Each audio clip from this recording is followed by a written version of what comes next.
सरस्वती नमः।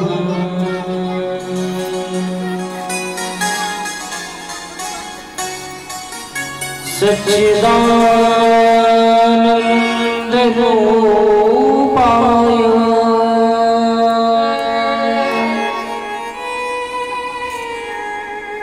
विश्वोत्पत्त्यादि हेतवे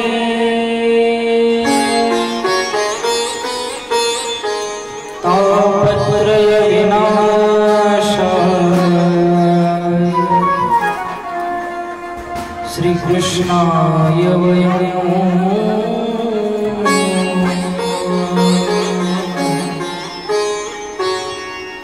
यं प्रभजन्तमनुपेतमपेतकृत्यम्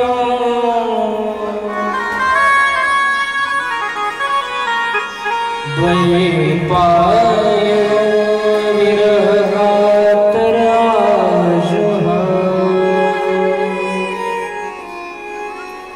पुत्रेति तन्मयतया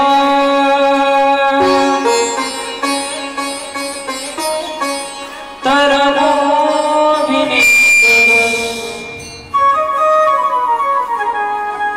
तं सर्वभूतहृदयं मुनिमानतोऽस्मि।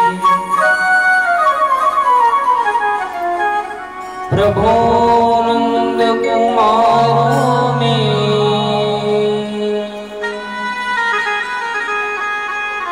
स्वामी वृषभानुजा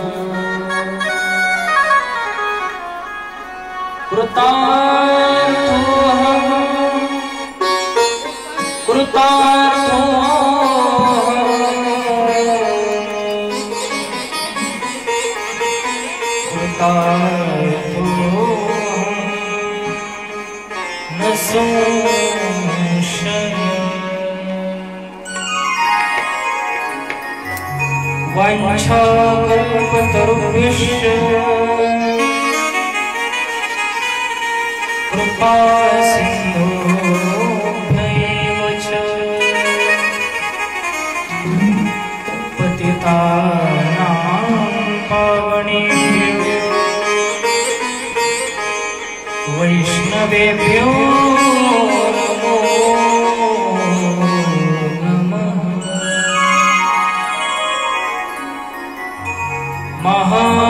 महायोगपीठे तटे भीमरत्या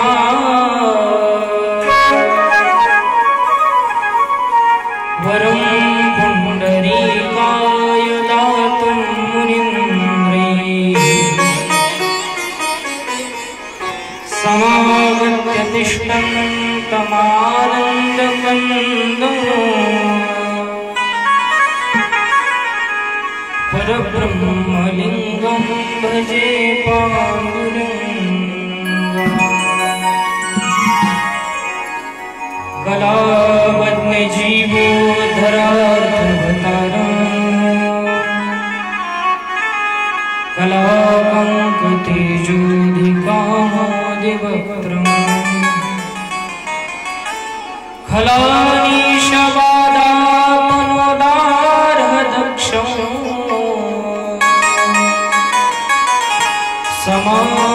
समाधिस्थमूर्तिं भजे ज्ञानदेवम्। नमो सद्गुरु तुकया ज्ञानदीपाय नमो सद्गुरु सच्चिदानंद रूपाय नमो सद्गुरु भक्त कल्याण मूर्ति नमो सद्गुरु भास्करा पूर्णकीर्ति लोकाभिरामो रणरङ्गधीरो राजीवनेत्रं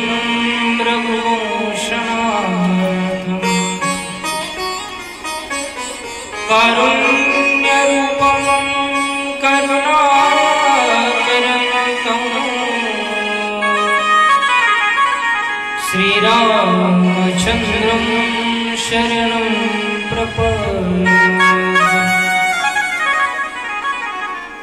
मनो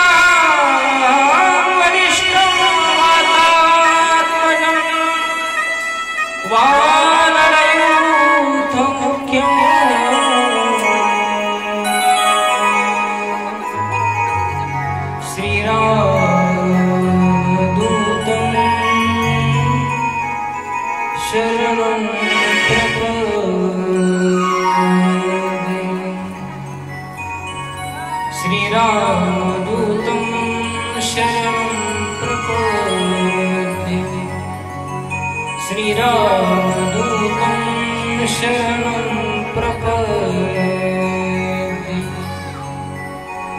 मनाला आणि वाणीला पवित्र करण्याकरता 2 मिनिट प्रभूचे चिंतन श्री कृष्ण गोविंद हरे मुरारे हे नाथ नारायण वासुदेव राधे श्री कृष्ण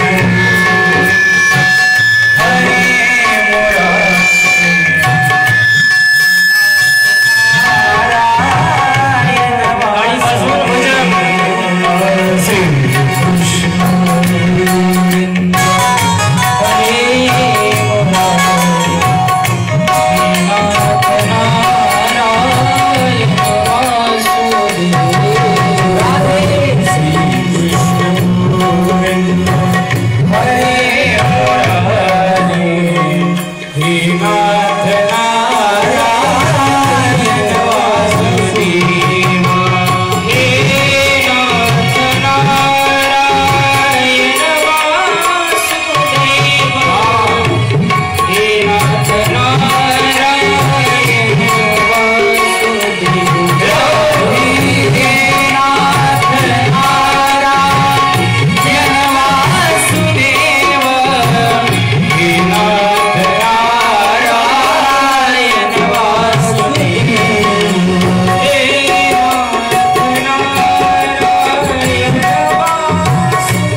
अखिलेश्वर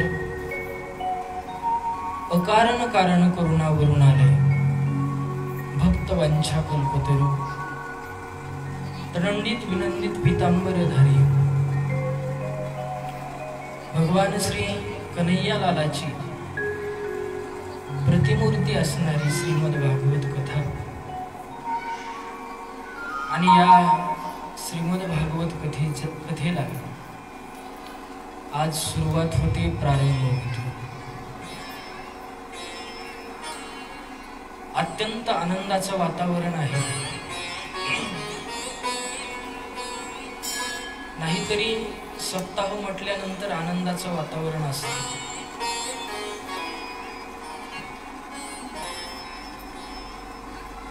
संतांच्या पदस्पर्शानं पावन झालेली ही आपली भूमी मौजे दहीखेड सोनपेठ या नगरीमध्ये भगवान श्री सोमेश्वराच्या या पावन दरबारामध्ये दरवर्षीप्रमाणे चालत असलेला हा सुंदर असा अखंड हरिनाम सप्ताह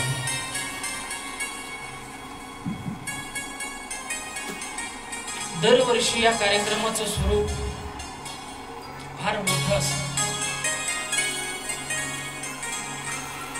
जो कार्यक्रम पाहण्याकरता, जो कार्यक्रम ऐकण्याकरिता सगळ्या तालुक्यातील लोक येतात, तो कार्यक्रम दरवर्षीप्रमाणे याही वर्षी साजरा होतो. पण त्या कार्यक्रमाचं स्वरूप फरक एवढा आहे, फक्त तो कार्यक्रम बाहेर नाही, आतमध्ये. दरवर्षीचा कार्यक्रम हा बाहेर असतो आणि यंदाचा कार्यक्रम हा आतमध्ये.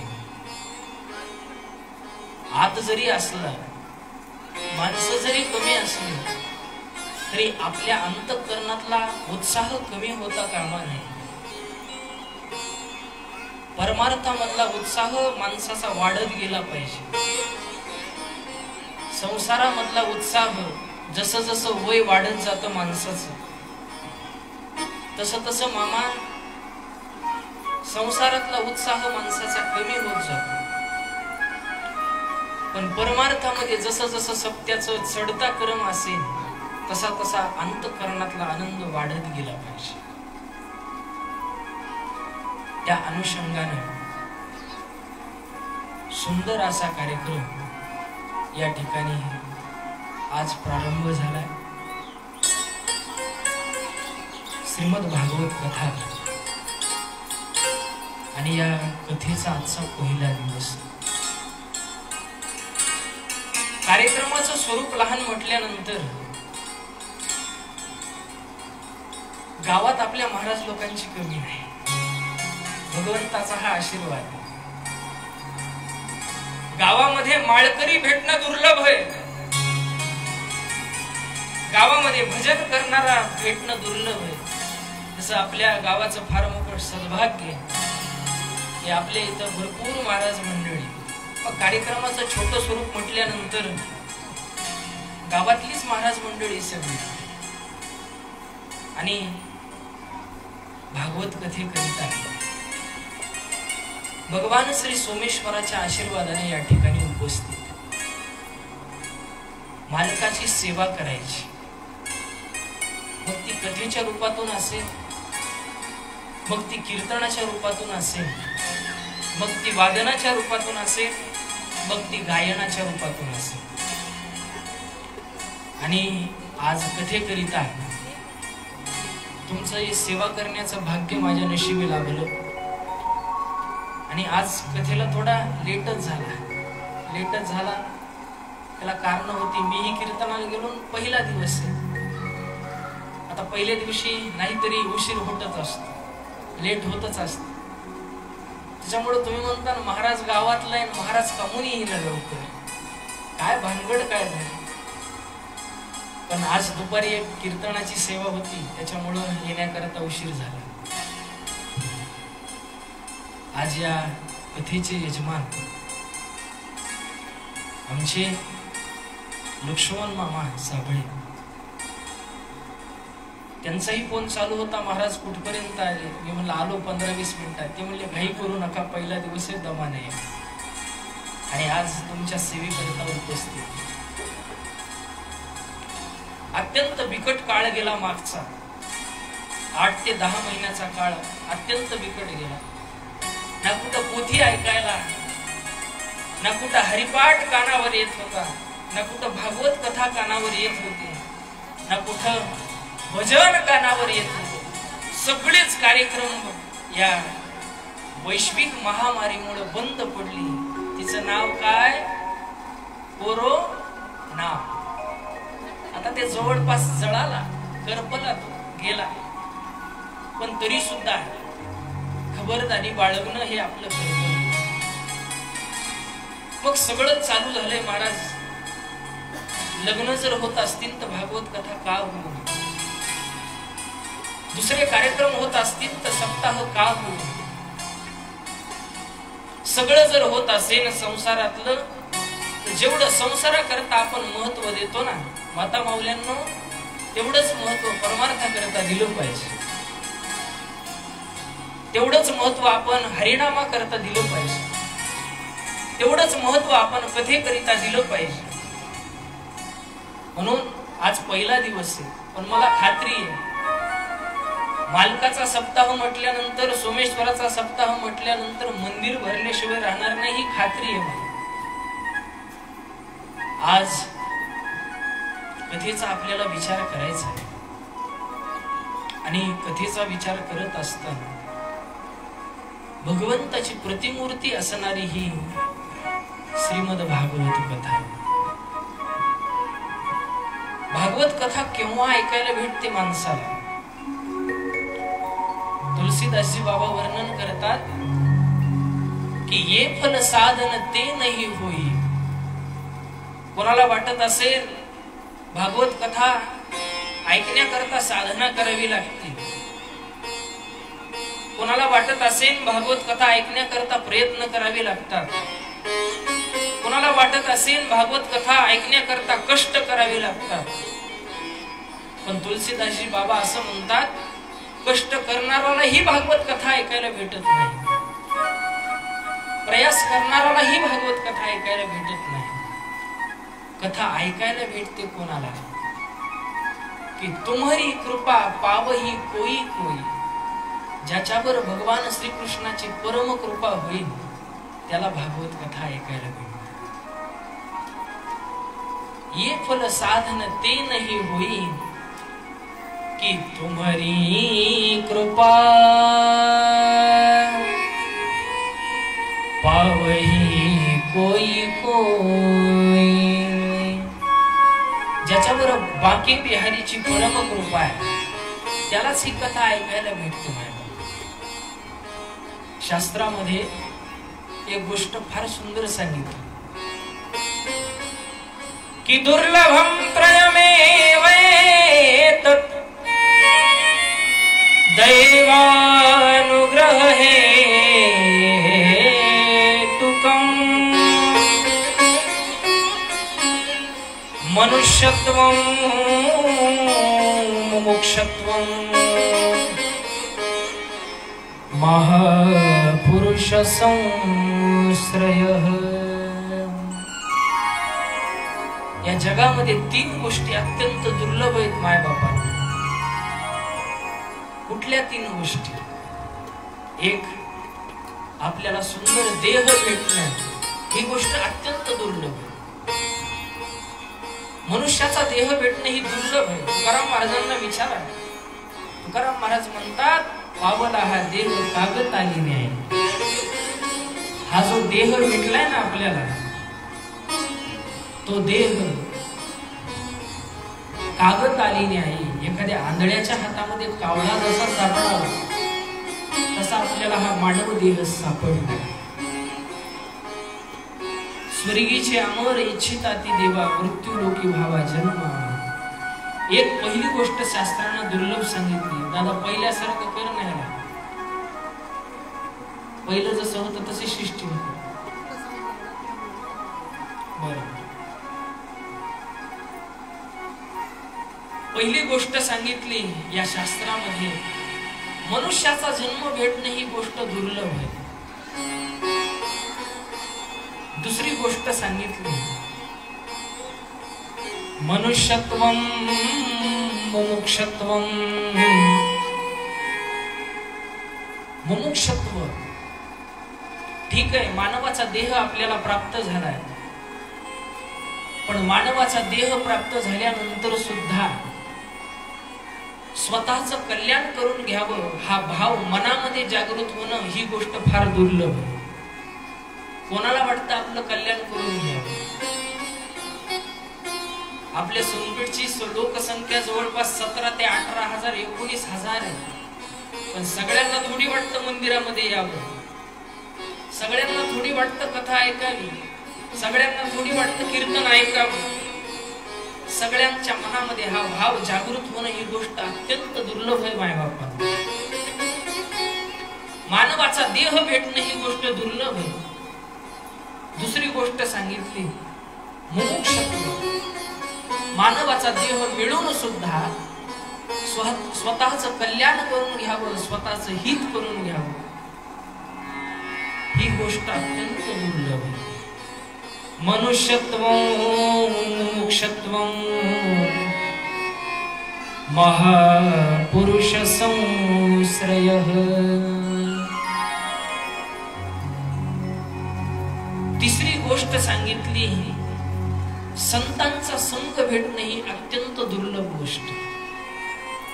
संतांचा संग, सतसंग, सतसंग ज्याला म्हणतो, सत नाम परमात्मा, सताचा संग भेटणं ही गोष्ट दुर्लभ आहे.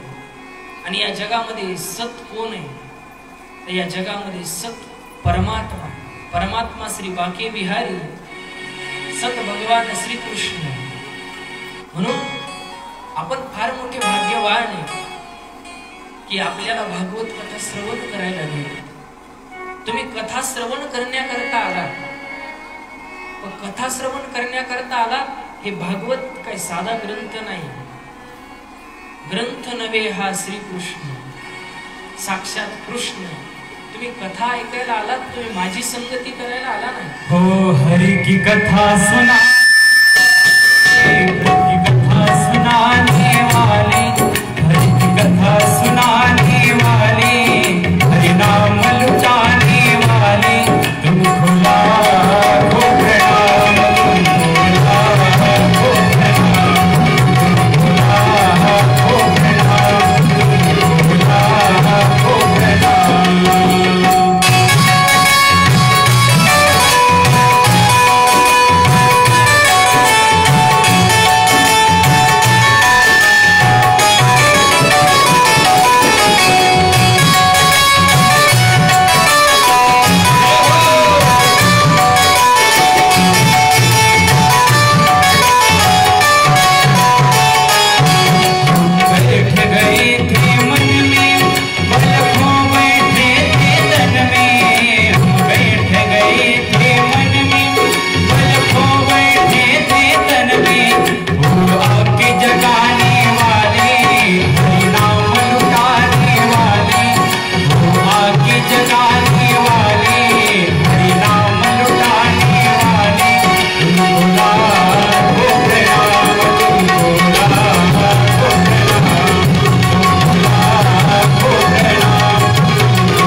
करायला आलात.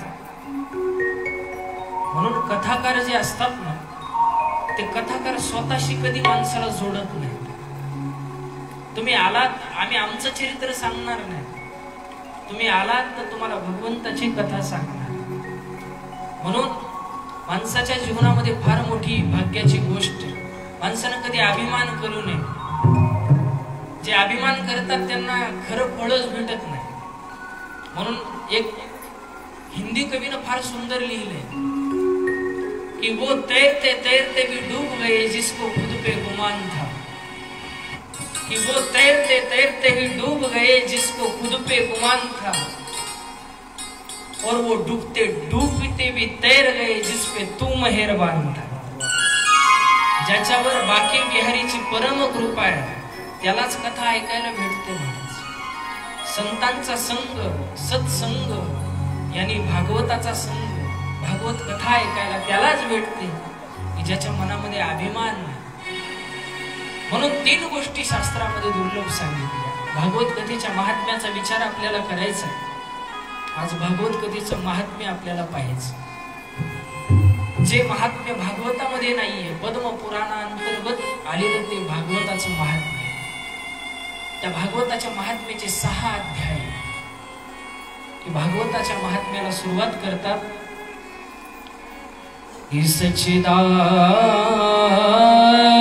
सच्चिदानंद रूपाय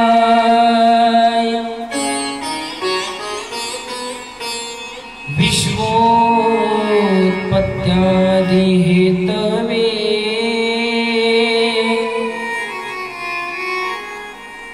तापत्रय विनाशाय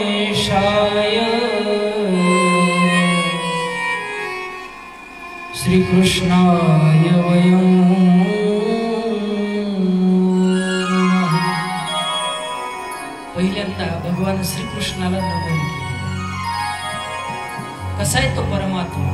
सच्चिदानंद रूपाय. तो परमात्मा सतघन आहे, तो परमात्मा चितघन आहे आणि तो परमात्मा आनंद घन आहे. सतघन म्हणजे तो परमात्मा सत्य, चित म्हणजे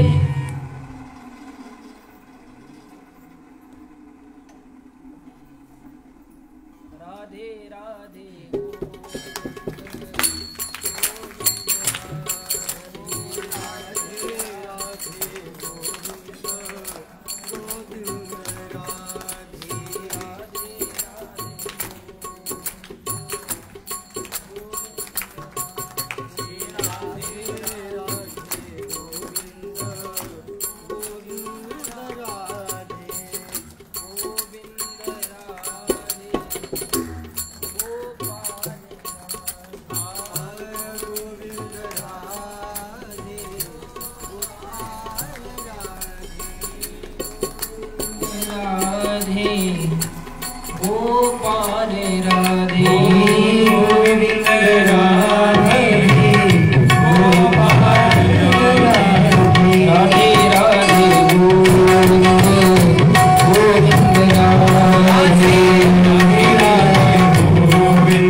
सर्वांगाचं कान करून कथा ऐकली पाहिजे बरं.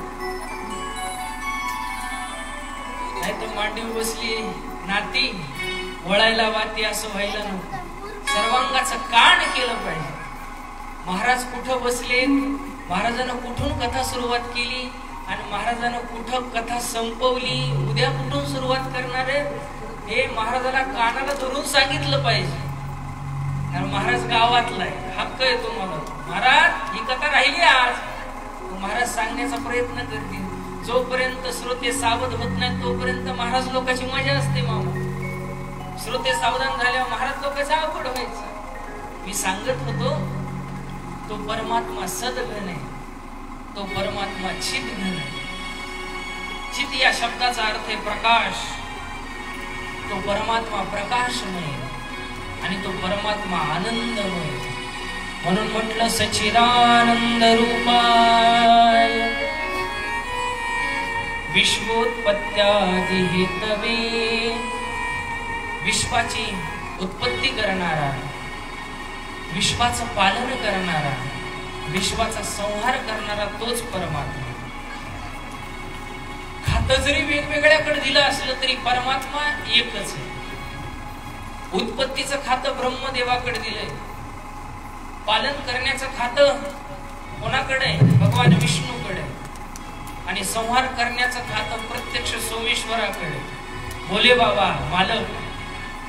आणि भोले बाबा आपली कथा ऐकण्याकरता या ठिकाणी उपस्थित आहे.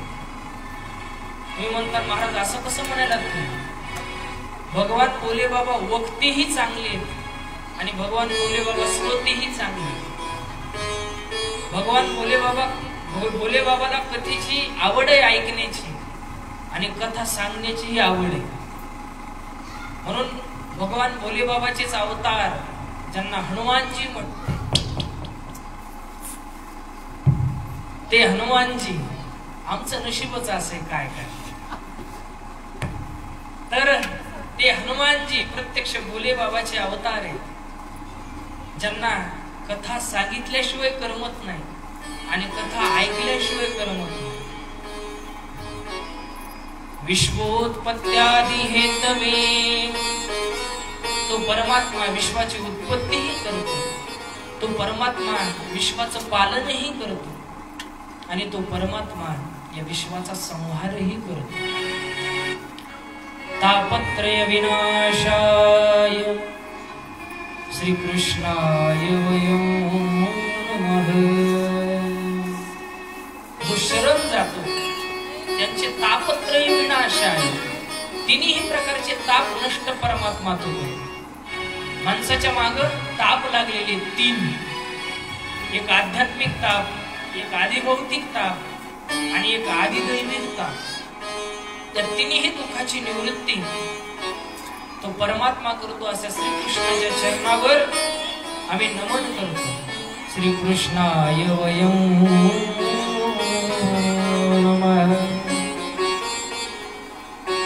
नैमिषारण्यामध्ये सूत आणि शौनकांचा संवाद आहे. त्या संवादामधून श्रीमद भागवत कथा, श्रीमद भागवत महापुराण जन्माला आलेली.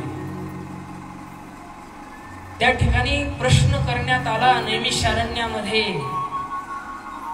की महाराज या जगाचा आम्ही विचार केला आणि या जगाचा विचार केल्यानंतर या जगामध्ये मानवता आम्हाला दिसत नाही. यह घोरे कलो प्राय जीवश्चासुरतं गतः. महाराज या जगामध्ये आम्हाला मानवता कुठे दिसत नाही, सगळे दानव होत चालले. अरे दानव होत चालले. हा महाराज दानव होत चालले.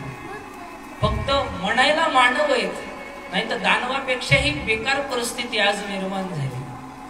माणुसकीचं दर्शन दुर्लभ झालं. दानव म्हणावं यांना दानव. म्हणून आदमी को देखकर डर रहा है आदमी, आदमी को लूट कर घर भर रहा है आदमी, और आदमी से आदमियत हो गई कब की विदा. अब तो वो हाल है, मार रहा है आदमी और मर रहा है आदमी, आदमी की शक्ल से डर रहा है आदमी. आता कुठेही अवस्था राहिली महाराज, सगळे दानव होत चालले. आणि या दानवांना मानव बनण्याकरता एखादी कथा असली तर आम्हाला सांगा. तेव्हा सूत महाराज म्हटले ही दानवाला मानव बनवणारी श्रीमद भागवत. दानवाला मानव बनेवेन याच्यात तर नवल नाही. पूर्वी माणसं माणुसकीचे होते. कथा नीट आहे का माझी? पूर्वी माणसं माणुसकीचे होते. दोन घरामध्ये जर भांडणं झाले ना माय बापांना, दोन भावाचे जर भांडणं झाले तर चार भिंतीच्या आत ती गोष्ट राहायची. शेजाऱ्याला सुद्धा माहित होत नव्हतं या घरामध्ये भांडणं झालीत का. गावामध्ये जर भांडणं लागले तर गावचे पोलीस पाटील, गावचे सरपंच, पंच कमिटी गावची इज्जत वाचवण्याकरिता ते भांडण गावाच्या बाहेर गेलं नाही पाहिजे म्हणून सदा प्रयत्नात राहायचे. अरे आपल्या गावात भांडण झालंय ना, मग भांडण करत असतील तर त्याला समजून सांगायचे लोक, हो कशाला भांडण करता तुम्ही, जा घरामध्ये, भाऊ भाऊच आहेत ना तुम्ही, शेजारीच आहेत ना तुम्ही, एका गावातलेच एका गल्लीतले तुम्ही, भांडण करू नका, जा मध्ये आपापसात मिटवून घ्या. आता तशी परिस्थितीच राहिली नाही महाराज. जर गल्लीमध्ये दोघांचे भांडणं लागले ना, लगेच लोक मोबाईल काढतात. लगेच आता अँड्रॉइड मोबाईल तर प्रत्येकाकडे झाली, सोशल मीडियाचं माध्यम प्रत्येकाकडे उपलब्ध. लगेच अँड्रॉइड मोबाईल काढला की लगेच त्याची शूटिंग काढली जाते. बघा आमच्या गल्लीतले भांडणं, लगेच ती शूटिंग काढली जाते. लगेच व्हॉट्सअप, ट्विटर, फेसबुक, इंस्टाग्राम हे सगळ्यावर प्रसिद्ध केली जाते. बघा आमच्या गावचा तमाशा. याला कुठं मानव म्हणतात? दानव होत चालले. महाराज आम्हाला अशी एखादी कथा सांगा की ज्या कथेनं दानव होत चाललेले मानव पुन्हा माणुसकीत येतील. तेव्हा सूत महाराज म्हटले ही भागवत कथा अशी कथा आहे. ही जी कथा आहे ती दानवाला मानव बनवेन याच्यात नवल नाही. दानवाला मानव बनवेन याच्यात नवल नाही. ती दानवाला सुद्धा देवता बनवणारी ही कथा आहे. दानवाला सुद्धा देव बनवेन. मानव तरी भेद करत असतो, हा माझा आहे तो तुझा आहे. माणूस भेद करत असतो, हा माझा आहे तो तुझा आहे.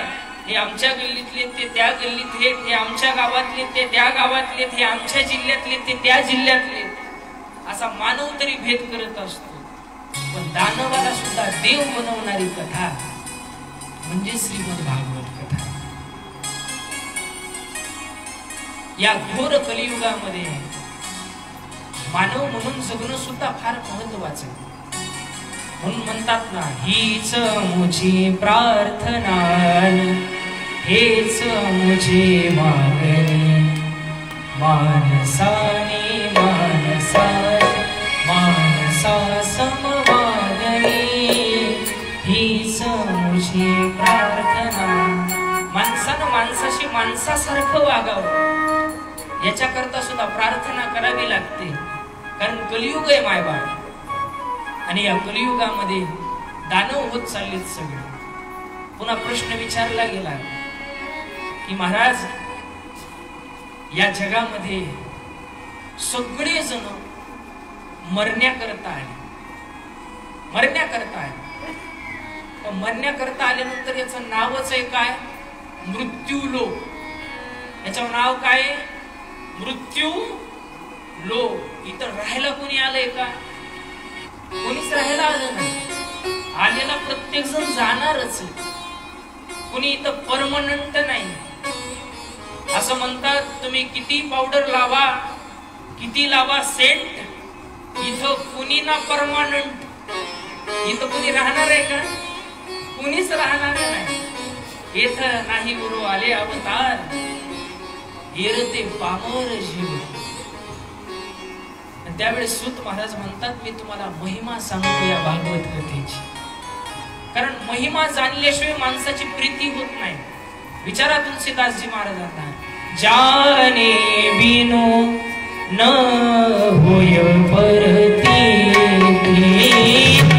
जाने बिनो न होय परती,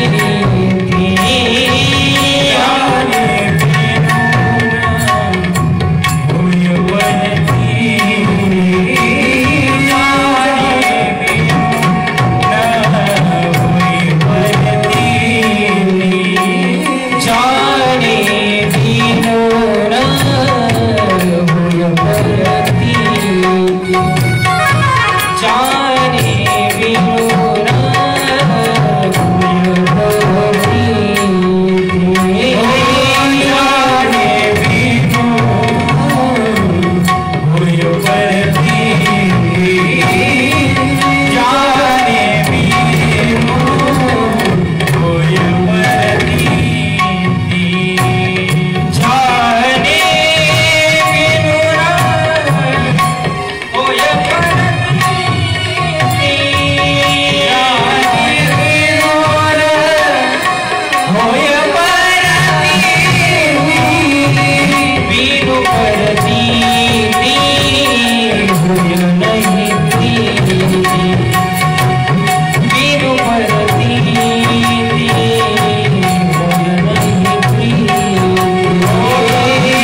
त्याची प्रतीती आल्याशिवाय त्याच्यामध्ये प्रेम निर्माण होत नाही. मायबाप भागवत कथा ऐकायची, पण भागवत कथा ऐकत असताना भागवत कथेनं होणार काय, भागवत ऐकल्यानंतर परिणाम काय होणार आहे याचा विचार तर केला पाहिजे ना. तुलसीदासजी महाराज म्हणतात, जाने बिनु न होय परतीती. एखाद्या व्यक्तीला जाणल्याशिवाय, त्या व्यक्तीचा अनुभव आल्याशिवाय, जाने बिनु न होय परतीती, बिनु परतीती होय नाही प्रीती. एखाद्या माणसाविषयी प्रेम निर्माण व्हायचं असेल तर त्या माणसाला जाणल्याशिवाय प्रेम निर्माण होत नाही. प्रीती बिना नाही भगती दृढाई. प्रीती झाल्याशिवाय भक्तीमध्ये दृढता प्राप्त होत नाही.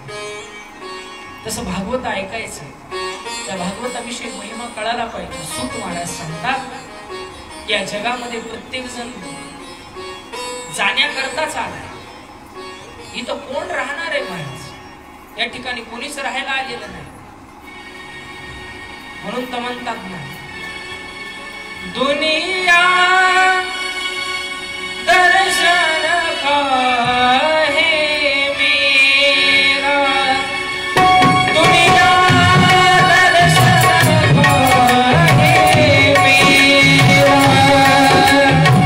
दुनिया दर्शन का है मेरा, दुनिया दर्शन का है मेरा. दुनिया कशी? दुनिया दर्शन का मेला. जसं यात्रेमध्ये जातो आपण, यात्रेमध्ये आपल्या भागातल्या यात्रा आता जवळपास 1 वर्ष झालं रद्दच. नाही तर गवळी पिंपरीची यात्रा असते, दत्तवाडीची यात्रा असते, कुंभारीची यात्रा असते. जसं यात्रेमध्ये आपण फिरायला जातो ना, कथा लक्ष देऊन ऐका. यात्रेमध्ये फिरायला जातो, फिरायला गेल्यानंतर कधी कुठं जिलेबी खातो, कधी कुठं फुगा घेतो, कधी कुठं चांगल्या प्रकारचे खेळणे दिसले तर खेळणे घेतो. पण यात्रेमध्ये फिरत असताना एक लक्ष आपल्या घडीकडे असतं.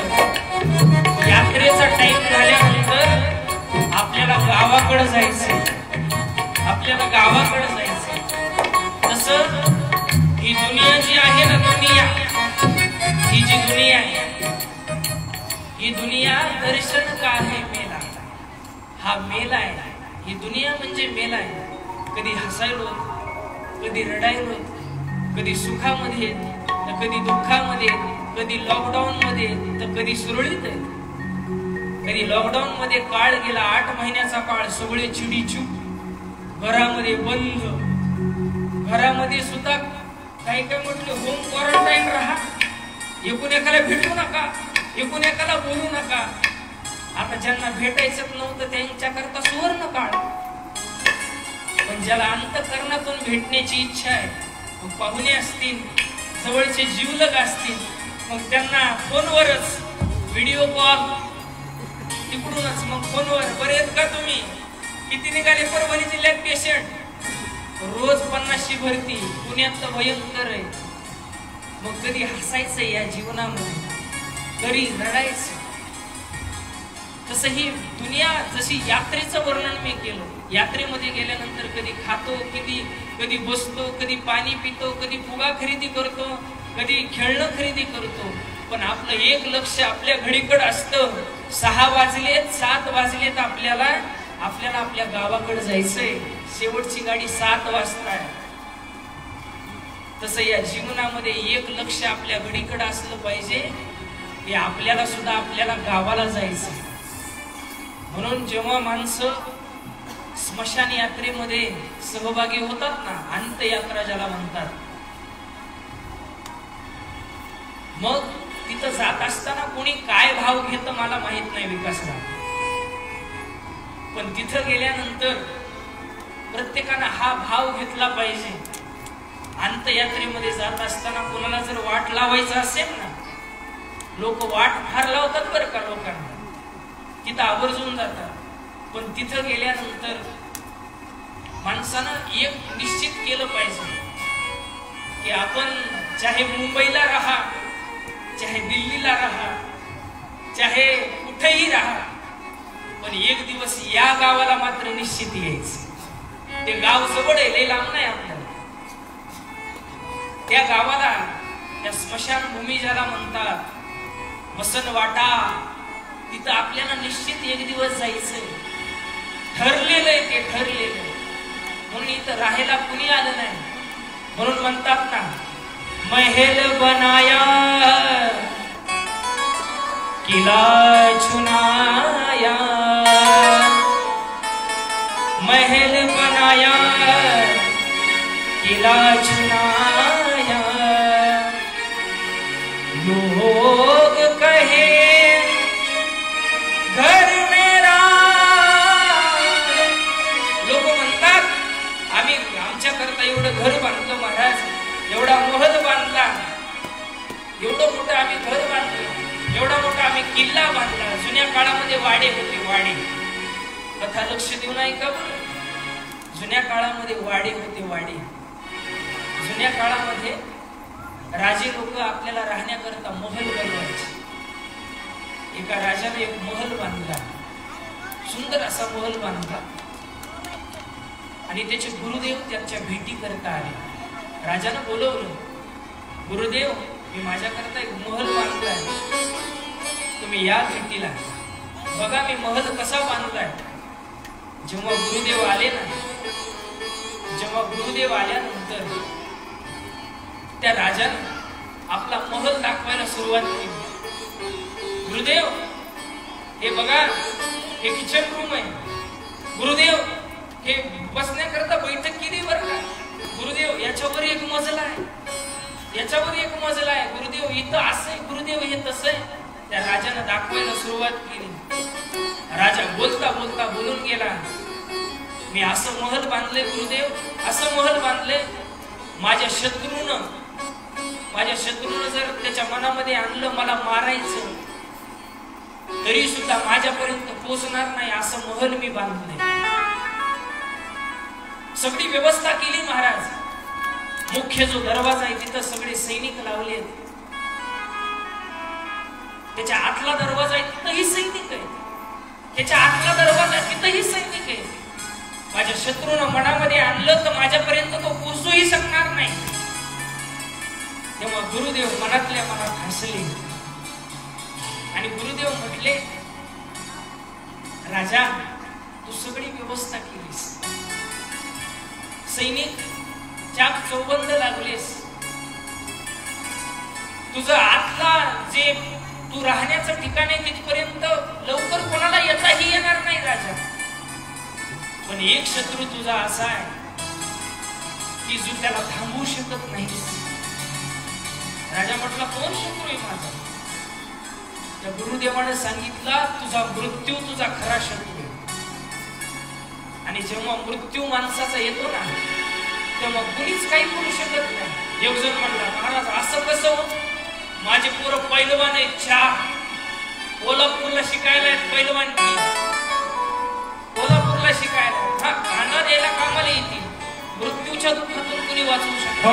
साथ देती नहीं, साथ देती नहीं, साथ देती नहीं किसी का, क्या भरोसा है इस जिंदगी का, क्या भरोसा है इस जिंदगी का, क्या भरोसा है इस जिंदगी का.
जय जय श्री राधे, जय जय श्री राधे। साथ देती नहीं ये किसी का, क्या भरोसा है इस जिंदगी का। सांगताच येत नाही महाराज कधी जाऊ। लोक म्हणतात आता बोलला हो माझ्याशी, रात्री भेटून आलो त्याला। आता तुझ्याशी बोलला म्हणजे काही जाणार नाही अशी थोडीच भाग आहे त्याच्यातला। जायचंय, प्रत्येकाला जायचंय।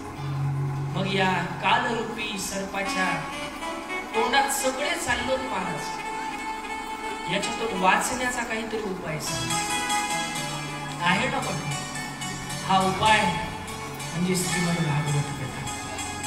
ही भागवत कथा जन्म मरणाच्या फेऱ्यातून माणसाला सोडवते। नाहीतरी किती जन्म झाला फेरा गणित नाही जी दातारा, किती जन्म फिरत आलोत आपण हे आपल्यालाच माहिती।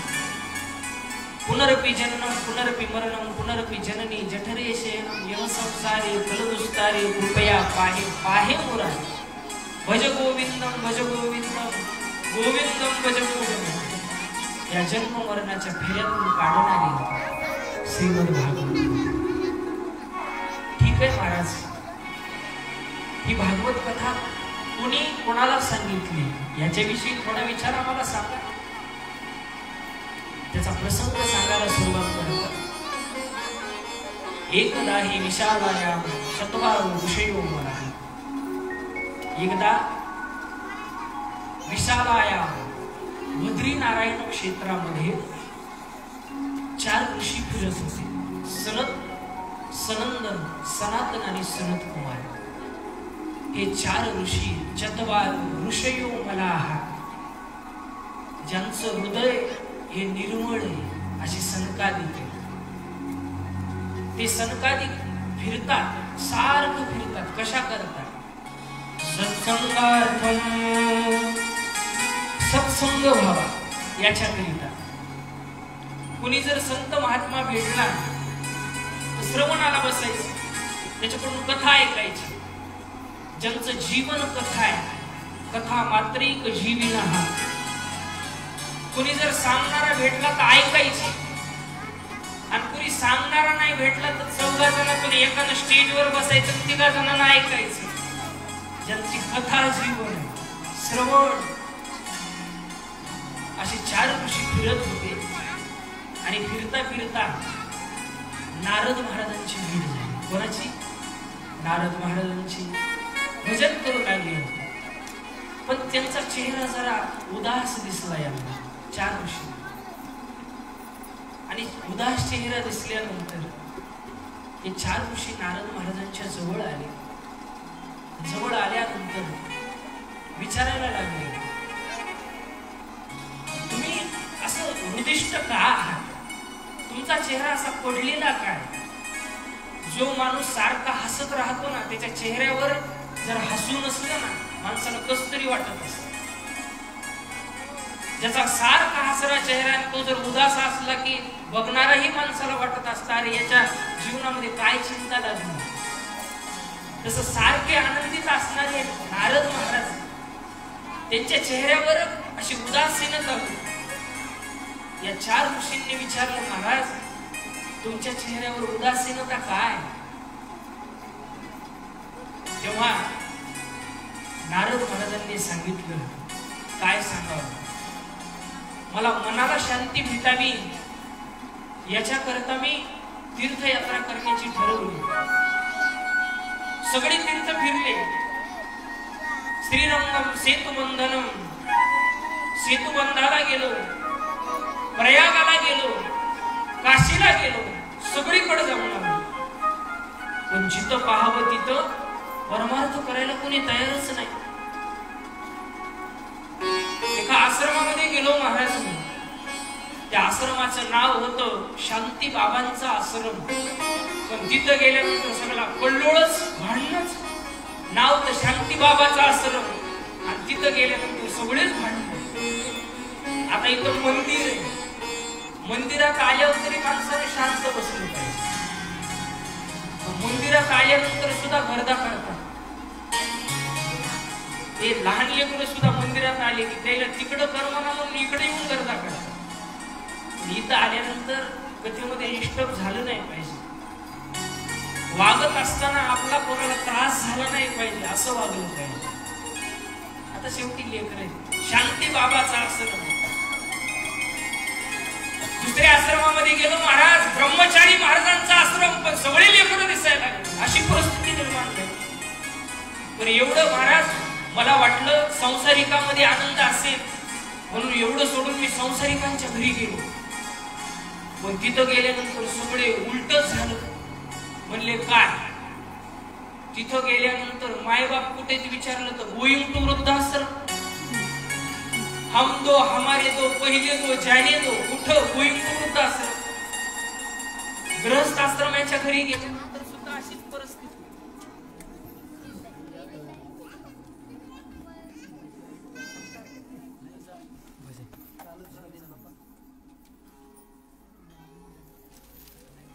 राजा राम राम राम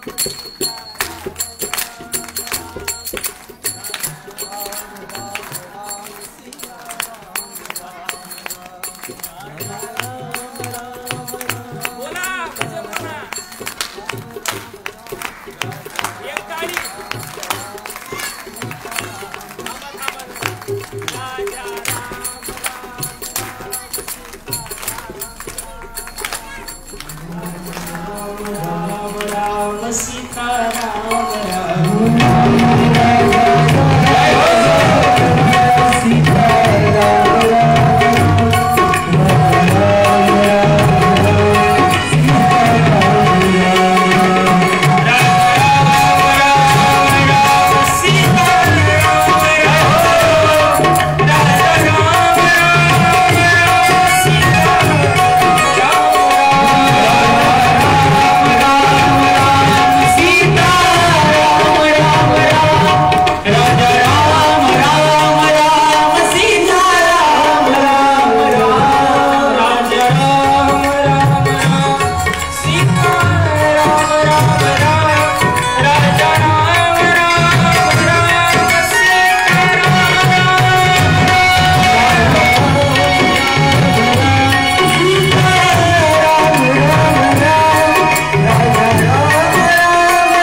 बघितलो, संसारिकाच्या घरी गेलो तर लाईटच जायला लागली सर.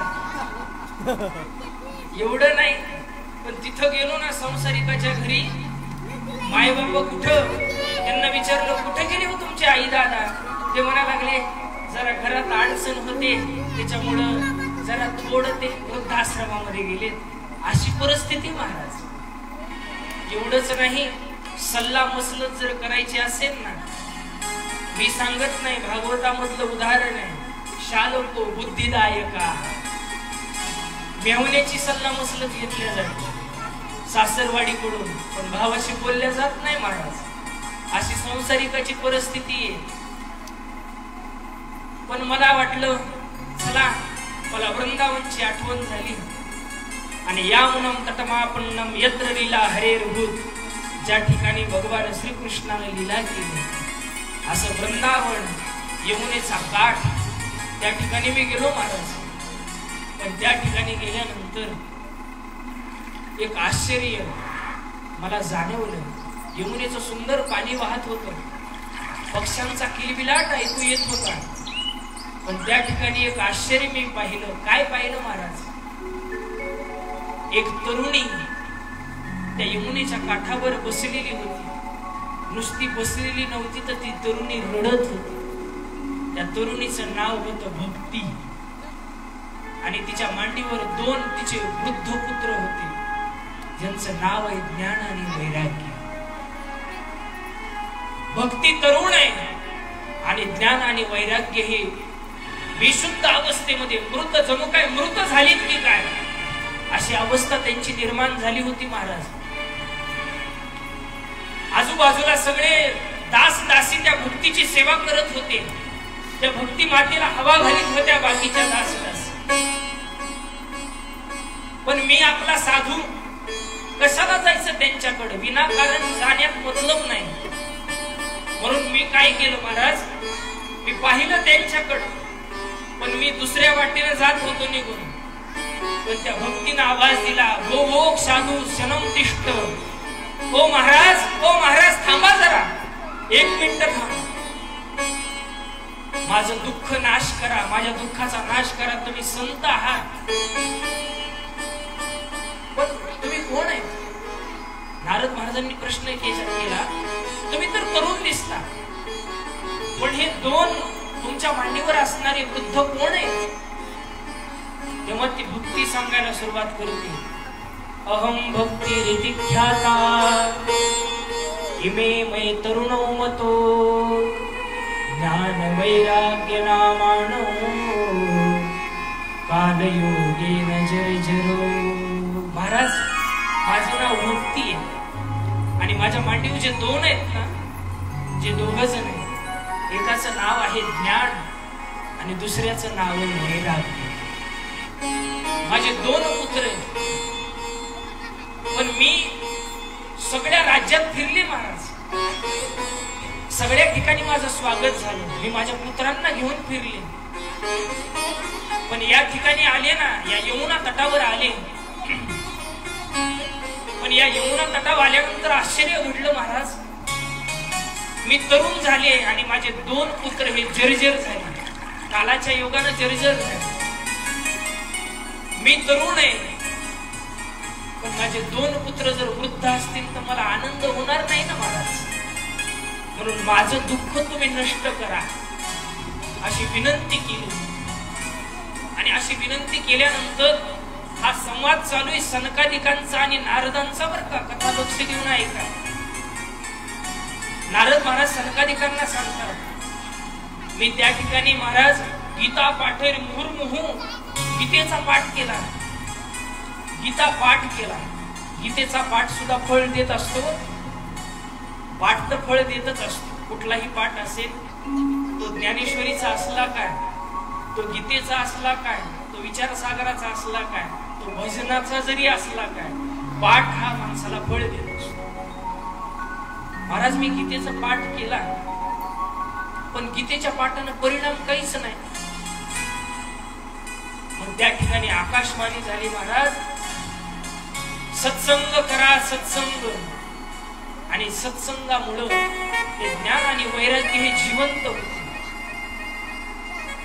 आणि मी सत्संग या शब्दाचा अर्थ शोधण्याकरता सगळीकडे गेलो, पण मला या सत्संग शब्दाचा अर्थ कळाला नाही. आणि गीतेपेक्षा मोठा सत्संग काय असू शकतो सांगा ना?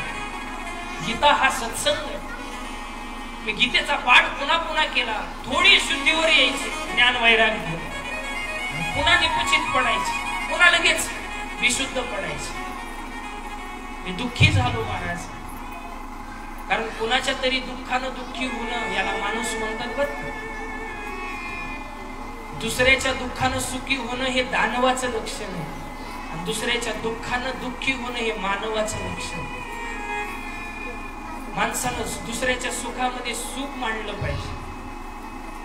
एक जण डॉक्टर कडे गेला आणि डॉक्टरला म्हणला, महाराज महाराज कशाला? म्हणा, डॉक्टर साहेब माझं पोट फार दुखायला लागलं, गोळी द्या.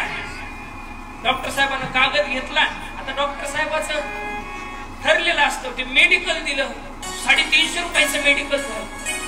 आणल्या गोळ्या, औषध घेतलं, पण त्याचं काय पोट राहीना. पुन्हा डॉक्टर साहेबाकडे गेला. डॉक्टर साहेब अहो पुन्हा माझं पोट दुखायला लागलं. डॉक्टर म्हणले, नेमकं तुमचं पोट कधीपासून दुखायला लागलं? ते म्हणला, शेजारच्यानं बंगला बांधला तेव्हापासून दुखायला. आता शेजारच्यानं बंगला बांधला तेव्हापासून जर पोट दुखत असेल तर त्याला डॉक्टर काही करू शकत नाही. दुसऱ्याच्या सुखानं माणसानं सुखी झालं पाहिजे आणि दुसऱ्याच्या दुःखानं माणसानं दुःखी झालं पाहिजे. नारद महाराज संत आहेत, भक्तीच्या दुःखानं दुःखी झाले. संकादिकांना सांगतात, महाराज मी अत्यंत कष्टमय, काय करावं, काय केलं पाहिजे मी? संकादिक म्हटले, श्रीमद भागवताशिवाय या जगामध्ये दुसरा सत्संग मोठा कोणता आहे? कथा करायची ठरली, कुठं कथा करायची? ते म्हटले भागवत ठीक आहे, पण मी गीतेचा पाठ केला, वेदाचा पाठ केला. मग भागवत तर सगळं वेदापासूनच आलंय, पुन्हा भागवत करण्याची काय गरज आहे? तेव्हा सनकादिक म्हटले, झाडाचं फळ असतं, आंबा असतो, आंबा तो आंबा झाडापासूनच निर्माण होतो. याचा अर्थ आंबा खायचा असतो, खोड खायचं नसतं. तसं भागवत हे वेदापासूनच निर्माण झालेलं आहे. पण भागवत करा, भागवत कथा ऐका. कथा ठरली, आयोजन ठरलं, गायक वादकही सांगितले, सप्ताह ठरला, कथेची तारीख ठरली 21/1/21. आजची तारीख बरोबर आहे ना? 21/1/21. 21 तारखेला सप्ताह ठरला, भागवत कथा ठरली, सगळं झालं. कथा करायची कुठं? बाहेर केली तर अडचण येऊ शकते. मग त्यांचं ठरलं बरं का, आपलं सांगत नाही. त्यांचं सनकादिक महाराज, नारद महाराज त्यांचं ठरलं. हरिद्वार या ठिकाणी कथा करायची ठरली. जास्त वरही नाही, बद्री केदारलाही नाही, आणि जास्त खालीही नाही, मध्यभागी. सगळ्यांना सोयीस्कर झालं पाहिजे यायला. बद्री केदारला जर कथा ठेवली तर जायचीच अवघड पंचायत. पूर्वी बद्री केदारनाथच्या यात्रेला जर गावाकडचे निघाले ना मामा, तर निघाल्यानंतर रडायचाच कार्यक्रम व्हायचा डायरेक्ट. कारण पुन्हा हे वापस येते का नाही भरोसा नाही नसायचा. बद्री केदारनाथची यात्रा अत्यंत अवघड यात्रा. तिथं कुणी जा कथा ऐकायला, हरिद्वारला कथा ऐकणे, कथा करायचं ठरलं. मग हरिद्वार हे मध्यभागी, इकडून यायलाही सगळ्यांना सोपं देशातून, आणि वरच्या साधू संतांनाही यायला सोपं. कथा ठरली, आणि कथा ठरल्यानंतर सनकादिक महाराज कथा सांगायला, आणि त्या ठिकाणी कथा ठरल्यानंतर नुसतं कथेला सुरुवात केली. आणि कथेला सुरुवात केल्यानंतर आश्चर्य असं घडतं, महाराजची भक्ती असते ना, भक्ती, ती भक्ती ताता थैया कराय करून नाचायला लागते. तिथे ज्ञान वैराग्यासह अशी आनंद होतो त्या भक्तीला. वा वा वा वा वा, काय महाराज, धन्य भागवती वार्ता, प्रेत पीडा विनाशिनी. काय भागवत कथा आहे, धन्य ती भागवत कथा, की जी भागवत कथा माझ्या दोन्ही पुत्राला जिवंत करते. ज्ञान आणि वैराग्याला जिवंत करणारी भागवत कथा. धन्य भागवती वा वा वा वा. आनंद झाला, आनंद झाला. आणि त्या ठिकाणी नुसत्या महात्म्याला आनंद झाला बरं. नुसतं महात्म्य श्रवण केलं आणि इतका आनंद झाला. भक्तीला दोन्ही पुत्र पुन्हा तरुण झाले, वृद्ध झालेले पुन्हा तरुण झाले. त्या ठिकाणी अत्यंत आनंदाला पारावा आहे. भक्ती म्हणते 7 दिवसाचा वेळ जायचा, 7 दिवस वेळ जायचा आहे, कथा श्रवण करायची. पण मी कुठं बसू, मी बसू कुठं? आसन व्यवस्था असते ना, प्रत्येकाची आसन व्यवस्था ही लावलेली असते बरं. वक्त्यानं कुठं बसलं पाहिजे, ऐकणाऱ्यानं कुठं बसलं पाहिजे, सांगणाऱ्यानं कुठं बसलं पाहिजे. सांगणाराचं आसन हे उच्च असलं पाहिजे. का उच्च असलं पाहिजे? त्याच्या मागची वेगवेगळी कारणे वेळ भेटल्यानंतर मी तुम्हाला सांगेन. कथा श्रवण करताना काय प्रोटोकॉल पाळले पाहिजे, काय रूल पाळले पाहिजे, याचे सुद्धा नियम आहेत. भक्ती म्हणते महाराज मी कुठं बसू?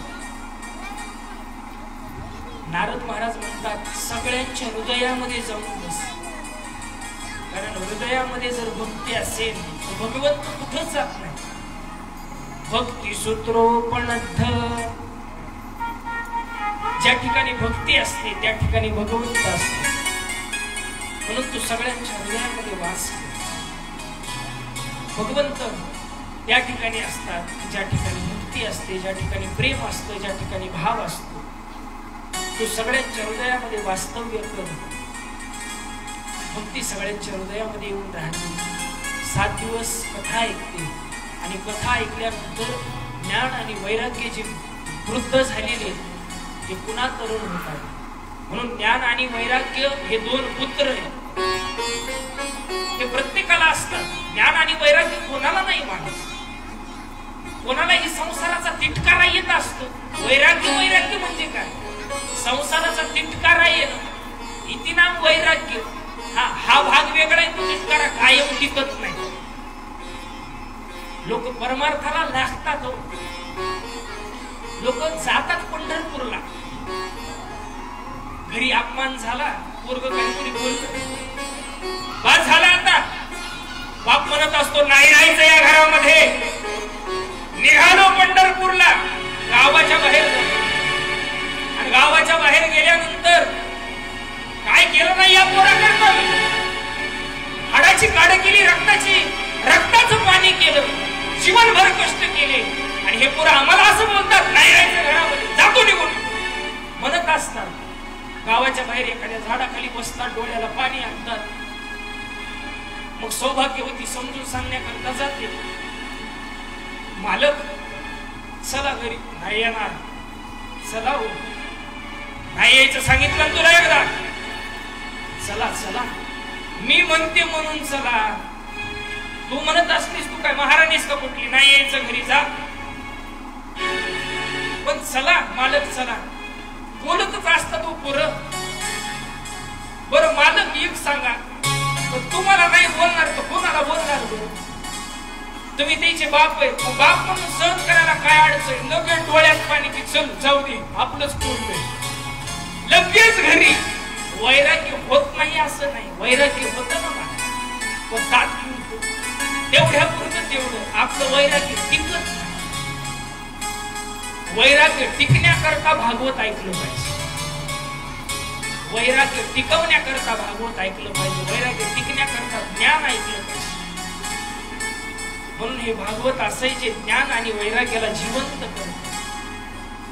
महाराज या भागवताचा कोणाकोणाचा उद्धार झालाय, हे भागवत कोणाकोणाचा उद्धार करत, ही कथा कृपा करून आम्हाला सांगा.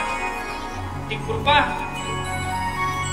करतात आणि ती कथा सांगायला सुरुवात करतात. हे भागवत असे मानवाचा उद्धार होईन याच्यात नवल नाही, मानवाचा उद्धार होईन याच्यात नवल नाही. या भागवतानं प्रेताचा सुद्धा उद्धार होतो. ही कथा सांगायला सुरुवात करतात. पण ती कथा आजच्या ऐवजी ती कथा उद्याला घेतली जाईल. आज कथेचा पहिला दिवस आणि कथेचा पहिला दिवस असल्या कारणाने भागवताचं महात्म्य महात्म्य, ती कथा झाली की भागवताचं महात्म्य संपणारच. आज थोडा लेट झाला कथेला, आणि नाहीतरी माता माऊल्यांनो पहिला दिवस असला, पहिला दिवस हा थोडाफार रडकच असतो बरं का. पोरग जन्माला आलं तरी काय करतं, काय रडतच राहतं. पहिला दिवस थोडं असतंच, थोडंफार इकडं तिकडं होतच असत. आज पहिला दिवस आहे आणि या पहिल्या दिवशी थोडं भागवताचं चिंतन आपल्या समोर मांडलं. या भागवताला आपल्याला 6 दिवस येतात. एक एक कथा विस्तारानं पाहायची, एक एक कथा अगदी सुंदर पाहायची. तुम्ही टाइमला आला तर उद्यापासून आपल्या कथेचा वेळ आहे 1 ते 4, म्हणून बरोबर उद्या 1 वाजता कथा सुरुवात होईल आणि 4 वाजता संपेल. हे शांत बसायला इकडे हो. 1 वाजता सुरुवात होईल आणि 4 वाजता कथेची सांगता होईल. वेळ 4चा आहे, म्हणून आरतीच्या यजमानांना माझी विनंती आहे, त्यांनी आरती करता समोर यायचे. आज वेळ थोडा असल्यामुळे कथा थोडी घेतली. उद्यापासून अगदी विस्तारानं कथा आपल्याला पाहिजे. तोपर्यंत एक अभंग भगवंताच्या चरणी मागणी आणि आरतीला सुरुवात. हेची दान देवा देवा तुझा विसोबा,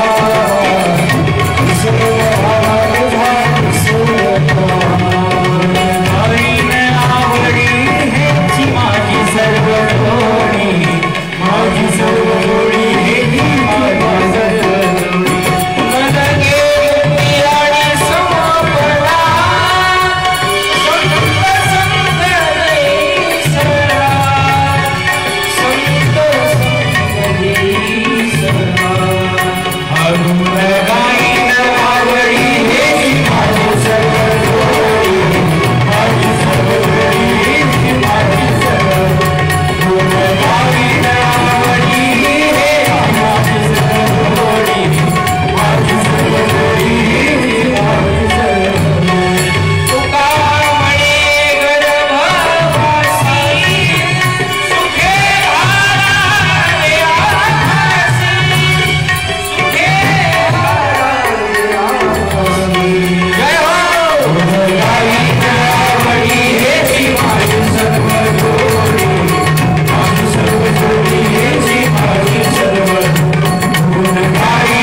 कर्पूर गौरव करुणावतार संसार सार जगेंद्रहार सदा वसंत हृदयारविंदे भवं भवामि सहितो आरती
साहिने नमो वैष्णवे सवे कामान काम कामाय प्रियं कामेश्वरो विष्णुरो रूपे राज वैष्णवाय महाराजाय नमः ओम स्वस्ति साम्राज्यं भोजं काराजं वैराजं कारमिष्टं राज्यं महाराजं संतवर्या ईशात् सार्वभौम सार्वविशंदादा प्रादाद पृथ्वी समुद्र पर्यंताय एकरत्न श्लोको प्रीतो परमेष्ठारु मनस्याव संग्रहे आविश्वाव पुरीर्विश्वे देवा सवस्ते ओम एकदन्ताय विद्महे वक्रतुण्डाय धीमहि तन्नो दन्ति प्रचोदयात् ओम तत्पुरुषाय विद्महे महादेवाय धीमहि तन्नो रुद्रः प्रचोदयात् कुंडली कवरदाय विद्वान श्री